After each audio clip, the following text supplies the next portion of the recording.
గారు ఏ నినాదం ఉంటే ఆ నినాదం కొన్ని రోజులు బతుకమ్మ నినాదం, కొన్ని రోజులు ఢిల్లీ లిక్కర్ నినాదం, కొన్ని రోజులు మళ్ళీ ఇప్పుడు బీసీ నినాదం, మొన్న గతంలో కొద్ది రోజులు ఇంకో నినాదం.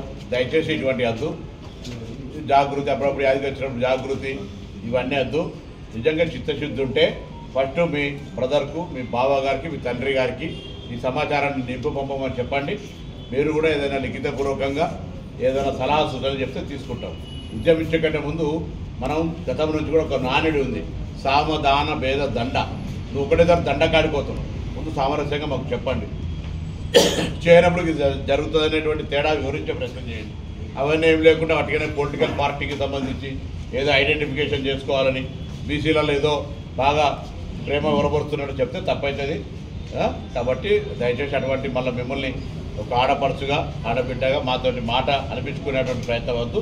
మీ చిత్తశుద్ధిని మీకు తప్పకుండా మీరు at least we are very soft run మీరు because you participated in survey. 56% చేయలేదు దాని కొంత, అందుకే చట్టపరమైనటువంటి క్యాప్ ఉంది. ఆ క్యాప్ను ఓవర్కమ్ చేయడానికి రాజకీయ పార్టీలు అందరూ ముందుకు రావాల్సిన అవసరం ఉంది. తప్పకుండా దానికి మేము ముందుకు పోవడానికి వరకు, అందుకే మన బీసీ మేధావులు కుల సంఘాల మీటింగ్ పెట్టినప్పుడు కొన్ని అంశాలు వచ్చినాయి. వాటన్నింటినీ గౌరవ ముఖ్యమంత్రి గారితో మాట్లాడిన తర్వాత తదుపరి నిర్ణయాన్ని ప్రకటించే కార్యక్రమం తీసుకుంటాం. మేము 42% ప్రకటించడం, 42% కట్టబడము చేయాలనే మా ఆలోచన. దానికి సంబంధించిన అవరోధాలు వస్తే అధిగమించడానికి అందరూ సహకారం అడుగుతాం. రైట్, డెఫినెట్లీ రిప్రజెంటేషన్, డిస్కషన్ అనేటువంటిది ఒక ఫోరం. వెల్కమ్.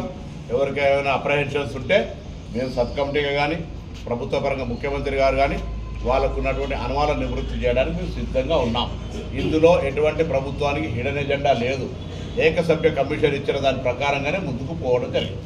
ఆ ఎస్సీ సబ్ కేటగరైజేషన్ కమిటీ సభ్యుల్ని ఇది సుప్రీంకోర్టు తీర్పు వచ్చిన తర్వాత సుప్రీంకోర్టు తీర్పును చదివి వాళ్ళు అడిగిన దాని ప్రకారంగా నిర్ణయం జరగాలి, సమాచారం సేకరించాలంటే ఆ సమాచారానికి సంబంధించి మనం నిర్ణయం చేయలేము. కాబట్టి ఆ సమాచార సేకరణకు సంబంధించి ఒక జ్యుడిషియల్ కమిటీ సింగిల్ మెంబర్ ఉంటే బాగుంటుందని ఆశించడం. షమీమ్ అఖ్తర్ రిటైర్డ్ జడ్జి, ఒక శాంటిటీ ఉన్నటువంటి వ్యక్తి కాబట్టి ప్రభుత్వం వారి అంగీకారంతో వారు నియమించింది. వారు 199 పేజీల నివేదిక ఇచ్చినారు. 199 పేజీల నివేదికను యథాతంగా అమలు చేసి సబ్ కమిటీగా క్యాబినెట్ ముందట ఇచ్చినాం. అందులో 59 కులాలకు సంబంధించిన జస్టిఫికేషన్ రాసిండు పేరా వైజ్గా. దాని ప్రకారంగా మేము ఏకసభ్య కమిషన్ ఏ జడ్జి రిటైర్డ్ జడ్జి ఇచ్చిండో దాని లోపల ప్రభుత్వంగా మేము ఎక్కడ జోక్యం చేసుకోవాలి, ఎవరికి అన్యాయంగా కానీ ఎవరికి వ్యతిరేకంగా కానీ మార్పులు చేర్పులు మేము పార్టిసిపేట్ చేయాలి.